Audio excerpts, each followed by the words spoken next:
Chapter 22, Forming New Bonds. Author's Note: Hey everyone, hope you all have a Merry Christmas. I spent a whole afternoon on this, hope you all like it. Thank you to those who have sent their timetables, it really is very helpful. By the way, this story will end soon, so no worries. Unfortunately, I have only 6 days left to conclude this story. T_T, questions answers, Tuna. Thank you so much. Here is a cookie.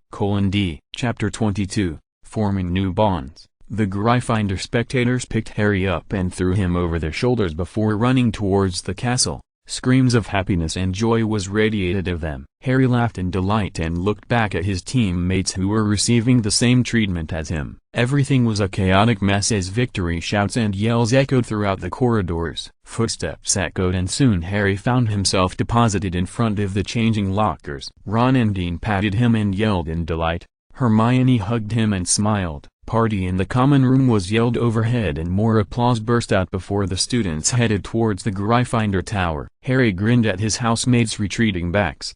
It was a close win for Gryffindor over Hufflepuff. Gryffindor had beaten Hufflepuff by only 140 points, and that was only because Harry caught the snitch before Cedric did. It was a match watched with bated breath by everyone, especially for the Gryffindors as their Quidditch captain had been playing badly. He had been missing many goals by mere inches, and it was starting to irate Harry as Oliver was the one who had been making the entire team practice at all sorts of hours and in all sorts of weather. Even so, it was quite a relief that Harry caught the snitch before Hufflepuff knocked them away from the House Cup. Harry saw Angelina Jones, Katie Bell and Alicia Spears deposited beside him. Surprised, Harry glanced around. Where are the twins and Oliver? The twins went off to raid the school kitchens, or so they say. As for Wood, I don't know. Wait till I get him. I am going to give him a piece of my mind," replied Alicia fiercely. Katie and Angelina both nodded in agreement. "I know. Did you see the fourth goal? He practically missed it when it was a clear shot. Even I could have blocked it,"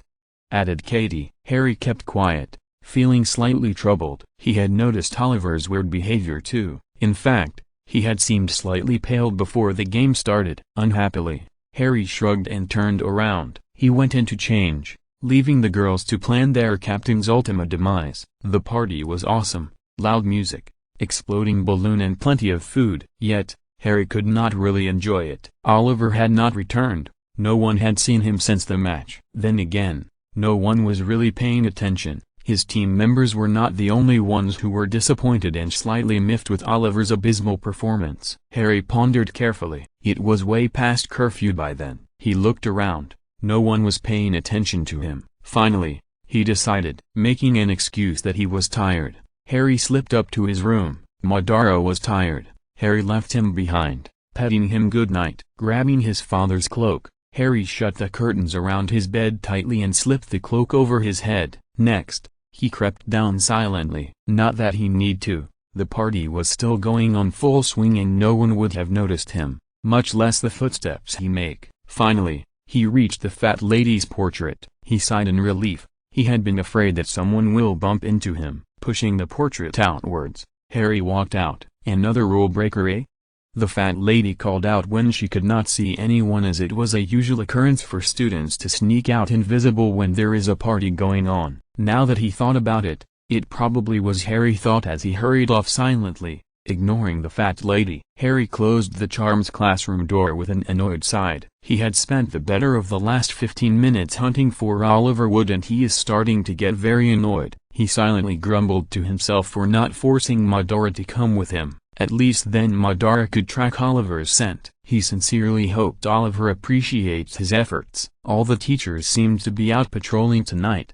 First Professor McGonagall, then Professor Flitwick. The worst was almost stepping on Filch, the caretaker's cat, when rounding corner. The next moment, he came face to face with Professor Snape. To his horror, good thing the professor seemed to be in a hurry and whooshed past Harry, much to his immense relief. Looking at the professor billowing robes as Professor Snape rounded a corner, Harry did the stupidest thing he have ever done when he thought back about it. Harry followed him. Harry was curious and he could see anxiety in the normally cold professor. Curiosity got the better of him and he swiftly followed Professor Snape. Rounding the same corner, Harry stalked the professor silently. He got more and more surprised as they were headed towards the Great Hall. When they reached the bottom floor, Harry froze in surprise. Professor Snape had reached the entrance hall, and after glancing backwards for spies, the professor went out of the castle entrance and closed the solid oak doors. Harry pouted as he stood on the top of the stairway to the corridor leading to the Great Hall.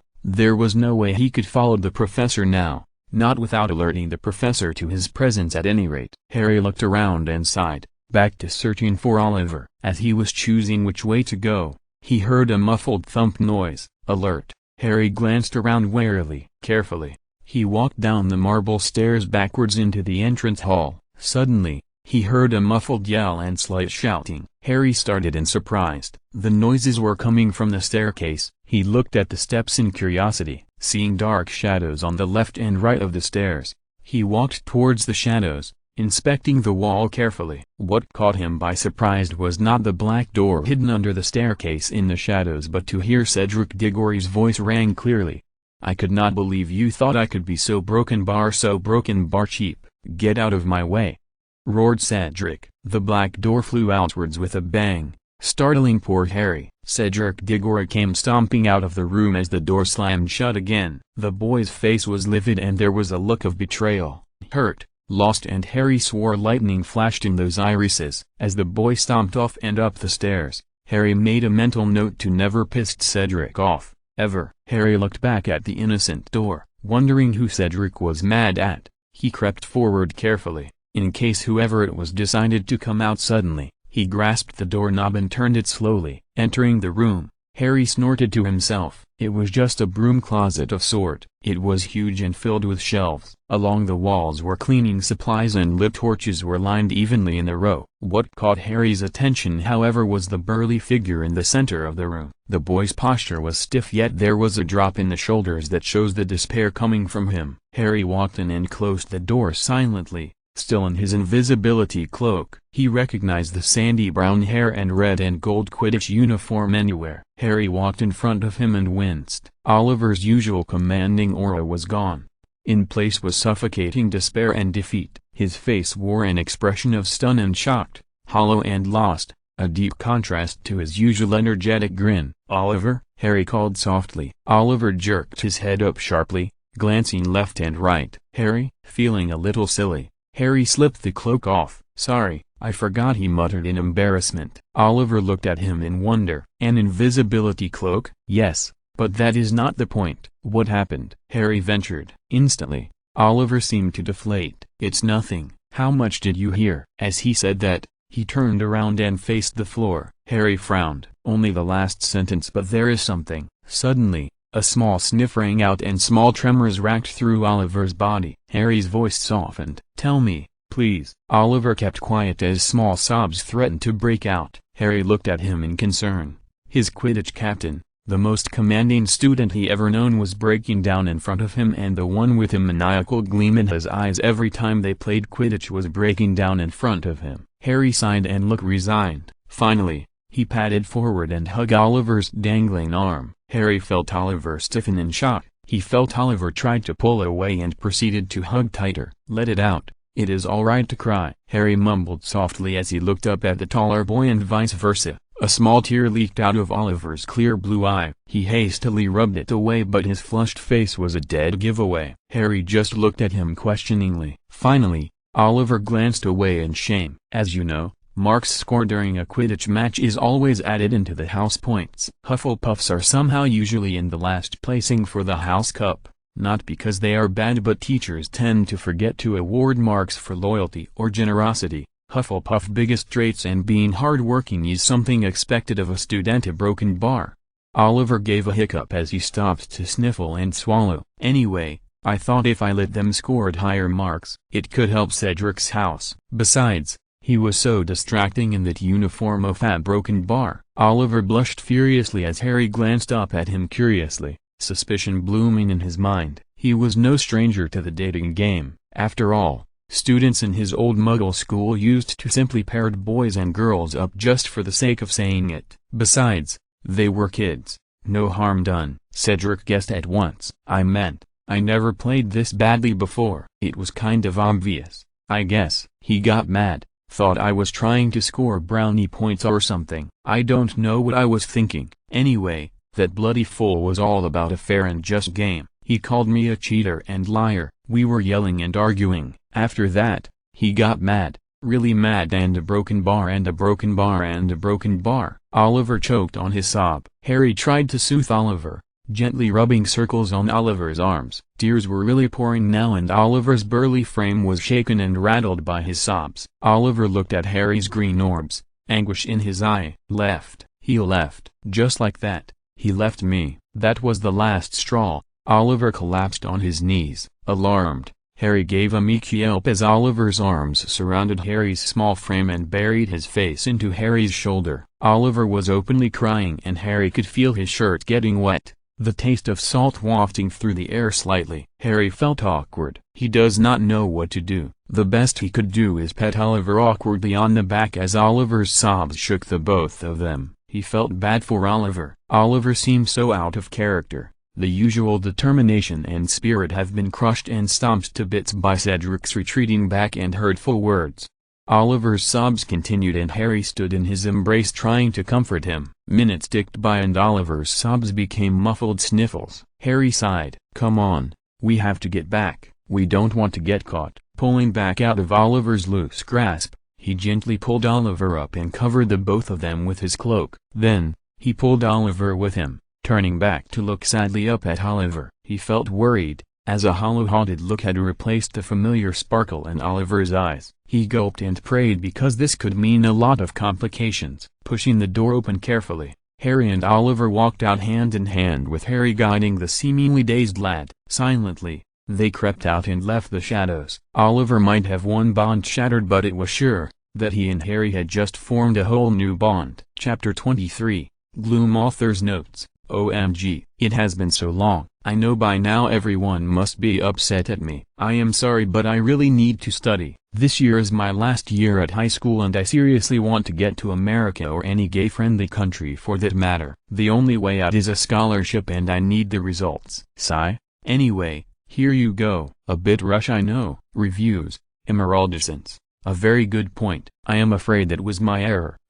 Sorry. Tongue. Zevim. Yeah. You are right, and I totally agree with you. Unfortunately, every story needs a bad guy, and I have plans for Voldy, so sadly Dumbledore was the last option. Don't worry, I am not prejudiced against the old man. Maybe I can create my own bad guy. Food for thought. Thanks.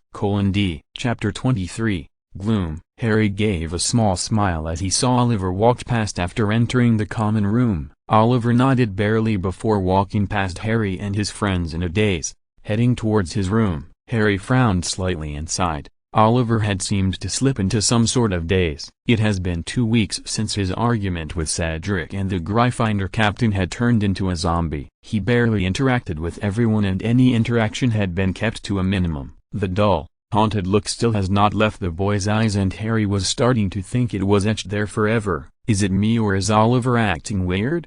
asked Hermione. Harry jumped, turning around. He realized he was not the only one watching Oliver. Ron and Hermione had forsaken their homework for a few minutes and had saw his and Oliver's reaction.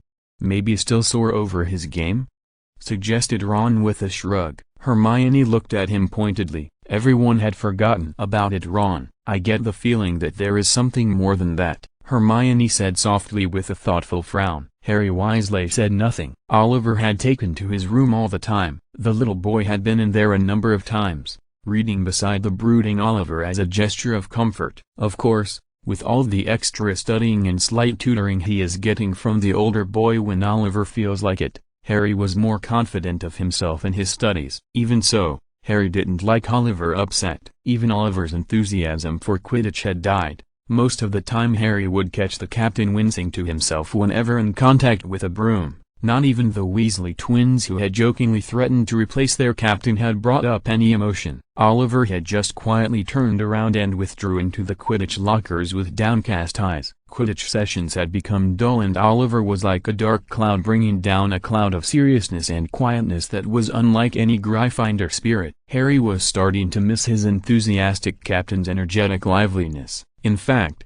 He was not the only one. Katie and the other girls have been comforting Oliver over Oliver's dismal performance during the last match, thinking that that was the source of Oliver's depression. Random classmates of Oliver had been trying to cheer him up. Even a rare smile from the worried Professor McGonagall had only elicited a submissive downcasted look from Oliver. Frankly, everyone was starting to worry over Oliver's sudden mood change. Cedric had been no better. The boy had been tight-lipped and tense throughout the entire 2 weeks. He has taken on a slight hint of aggression and glares hotly at Oliver every time the sandy-haired boy is within range. Of course, he was as friendly as ever to Harry. Harry wished he could talk to Cedric, but really, Oliver had made him swear to not say another word. Besides, it raised many hard-to-answer questions since no one was supposed to have witnessed the argument except Oliver and Cedric. Twice, Cedric's glares had been too much and Oliver had broken down another 2 times. Both times he had cried in the privacy of his bedroom. Harry had been there of course and did his best to comfort the stricken boy. Hugging the sobbing Oliver,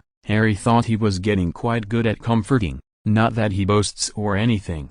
It is more of a matter of experience. The last had been the worst. Oliver had bumped into Cedric, literally when going out of the Great Hall after breakfast. Cedric staggered and Oliver had tried to steady him. Yet, when Cedric realized who was holding him, he had ripped his arm back, glared at him and stark off to the surprise of everyone in the vicinity. Cedric left behind a trembling Oliver who then skipped classes the rest of the day, in Harry's arms sobbing. Harry groaned silently as his 2 friends continued with their homework. The poor boy wants to help but seriously, he has no idea. 11-year-olds were not equipped with love advice. Besides the last time he talked to Oliver about Cedric, it only evolved into a ranting from Oliver on why Cedric was wrong and should apologized before the ginger-haired boy dissolved into another puddle of tears. Sunlight was beating down on Madara's back as he slithered among the grass on the Hogwarts grounds. It was humming softly to itself. After all, the good weather had lifted everyone's mood. Even the air tasted of life as the snake flicked out its forked tongue. Then again, not everyone, the snake thought with a frown. Harry had been disappearing into his Quidditch captain's room a lot lately and the snake did not like it. The snake shook its head with annoyance. It is not because he does not like Harry having friends, and it is just that he does not like being left out of the loop. Like now, the snake pouted inwardly. Harry had just dumped him outside and left saying that he was busy. Knowing Harry, he probably went to see Oliver again. Seriously, what does Harry see in him? All the boy does is moped around, like a rain cloud in the sunny sky. Even Madara can taste the frustration and gloominess that seems to hang around the boy. The wind shifted suddenly and the snake raised its head slightly in excitement. Rat. Madara tasted around quickly and listened carefully. The vibrations were coming from the right. Slithering quickly, the snake headed towards the forbidden forest in excitement. It has been a while since the snake tasted worm flesh. As the shadows loomed overhead, the snake shot forward as silently as possible in his excitement. The chase is on and the snake headed deeper and deeper into the forest. By Harry, Ron, Hermione. With a wave, the trio headed up the Hogwarts towards the castle with Hagrid beaming at their retreating forms. Ever since the letter of invitation from Hagrid, it is now a weekly tradition for the 3 of them to pop in and visit the half-giant. To say that they enjoy their visits might be an understatement. After all, they were still curious about the dead unicorns now that Harry shared his stories with Ron and Hermione. Besides, Hagrid was a gentle and sweet guy despite his obvious huge size. Furthermore, he seemed to have developed a love for gossip, something that Hermione still finds highly amusing. Then again, they still have to be careful. The last time clumsy Hagrid tripped and stumbled, he stood on Ron's foot and left the poor boy limping for 2 days. Even his cooking was considered deadly. Those rock cakes were adequately named and even Madara, who tried it, gave up on eating those deadly cookies when he cracked a tooth on one. It was only fortunate his teeth regenerate like a shark, or else Harry would have to kill his best friend for the constant moaning over the lost tooth.